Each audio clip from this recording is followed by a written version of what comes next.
Mabuo tayo lahat. Regimental Cadet First Captain Giang, please give your men tikas pahinga.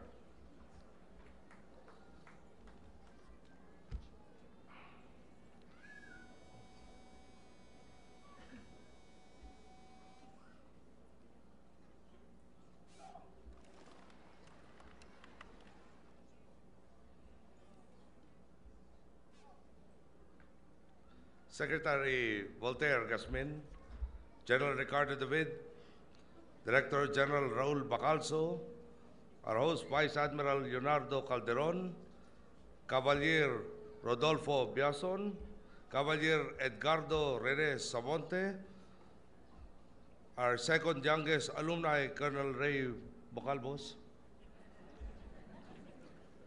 our youngest alumni, Lieutenant Michael Verman Agapay, Secretary Ricky Carandang, General Rivera, Commanding General of the Air Force, General Ortiz, Commanding General of the Philippine Army, Rear Admiral Alexander Pama of the Philippine Navy, PMA alumni and their families, members of the Cadet Corps, Armed Forces of the Philippines, mga minamahal ko pong kababayan, magandang umaga po sa inyo lahat.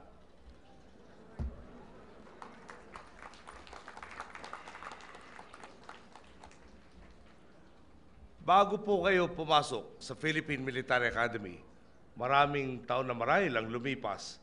Tiyak kung lahat kayo ay dumating sa isang punto kung saan kailangan ninyong pumili. Ako ba'y magdodoktor? Ako ba'y magiging inhinero? O magiging guro? Pinili niyo pong maging sundalo. Pinili ninyong ipagtanggol ang ating pong bayan. Palagay ko po, kakibat doon ay pinili na rin po niyong ito ay buhay na sakripisyo alang-alang sa kapwa.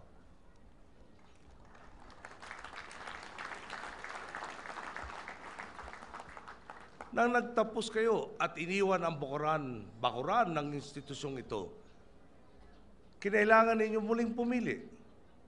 Dahil sa mas mataas ang rango ninyo, tinanong ang ating sarili, tayo ba ay makikibahagi sa mga abuso o tayo ba ang magiging bahagi ng solusyon na talaga namang nag-aalaga sa ating pong mga kapwa, lalo na sa itinalaga sa ating panunungkulan? Ako rin po'y dumating ang punto. No ako po'y hinihimok na tumakbo bilang Pangulo ng ating Republika. Pwede ho tayong maging mas komportable na lang. May 3 taon pa ho ako sa Senado. Or tayo ho ba magpepresentang magmana ng mga problemang iiwan ng aking pong pinalitan? At nandito na nga po tayo sa pagtutugon sa mga problema. Di na po tayo magpapaligoy-ligoy. Sangkot ngayon sa kontrobersya ang inyong hanay dahil raw sa isyu ng pabaon. Bilang inyong Commander-in-Chief, ramdam kong apektado kayo sa balitang ito. At hindi biro ang dagok nito sa moral ng buong kasundaluhan. Batid ko po na ang nakakarami po sa inyong mga hanay ay naging totoo sa inyong mga panatang may courage, may integrity, may loyalty.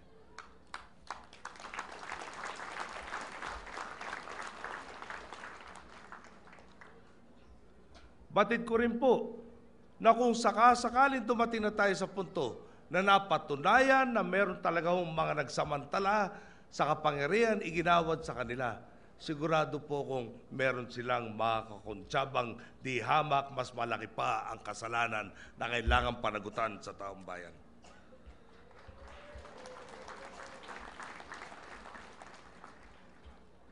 Talagang pong nakakalungkot. Meron po tayong napapakinggan sa mga pagdidinig.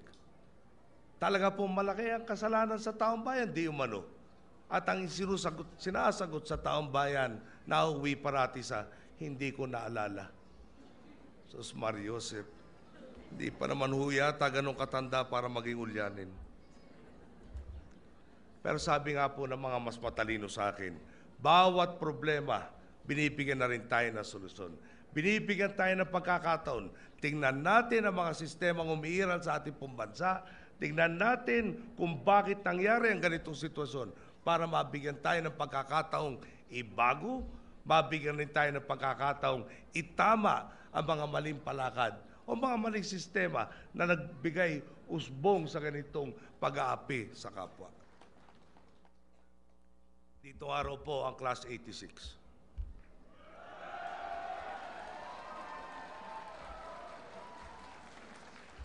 Unang-una ho kayong mga naharap sa aking ina ng sapoy na nungkulan. Unang-una rin ho kayong sigurong naitalaga para talaga namang maisabuhay ang inyo pong mga natutunan dito sa sagradong institusyon ng Philippine Military Academy. At siguro naman po, tulad na nakakarami sa ating po sandatahan lakas at kapulisan, palagay ko naman po, tayo ngayon ay tuloy-tuloy na tumatawid sa tuwid pong landas.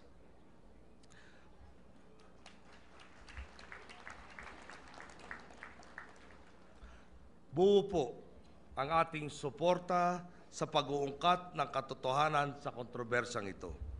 At tiwala akong kasangga natin dito ang iba't ibang mga klaseng ating pong kasama sa araw na ito. Hindi ko po hahayaang muling mangyari ang mga pagkakamali ng lumipas. Hindi natin ito palalampasin. Kapag may ginawang kalokohan, kailangan ito po ay pagbabayaran. Alam ko po, ang nakakarami dito, kasama sa mga nabiktima, ay talaga din pong naghahanap ano nga ba ang totoo. Para malinis ang anumang dungis sa hanay po ninyo. At tininiwala akong nasa isang panig tayo sa labang ito. Kung makikisama kayo sa mga ilan na gustong ibalik ang bayan natin sa dating bulok na sistema, ano po ang mangyayari sa atin? Kung puro panalamang sa kapwa ang nangyayari, baka naman pulutin tayong lahat, hindi lang po sa kangkungan, baka pati sa ilalim ng kangkungan pa. Hindi po ba? Sana, huwag na po. May pagkakataon tayo. Kaya naman, iimbestigahan po natin kung paano masasampahan di lang po yung mga tinutukoy ngayon ng kaso, kundi pati na rin po ang mga kakontsaba nila, kasama na po yung mga prosecutor na kasangkot sa Garcia Plea Bargain Agreement.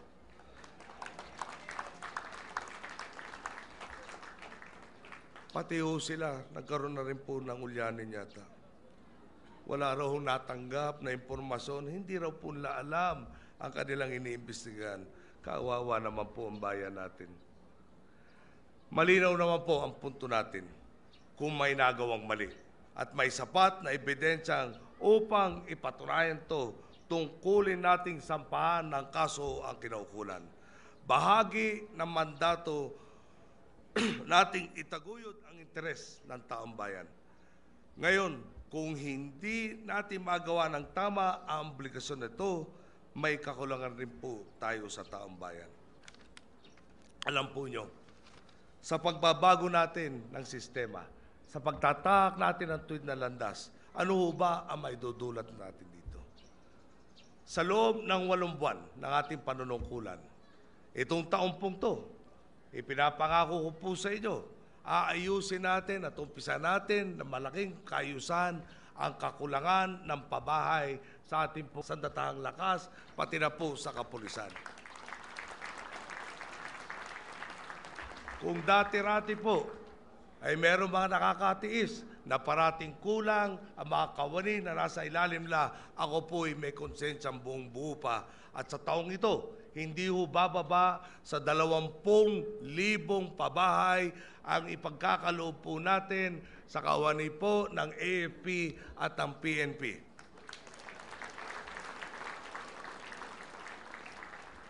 Dahil po tinutukan natin ang korupsyon, dahil po naging masinop tayo sa paggugol ng kaban ng bayan, ito po ay pangakong hindi mapapako dahil nandyan na po ang pera, pwede pandagdagan dahil may savings na po tayo.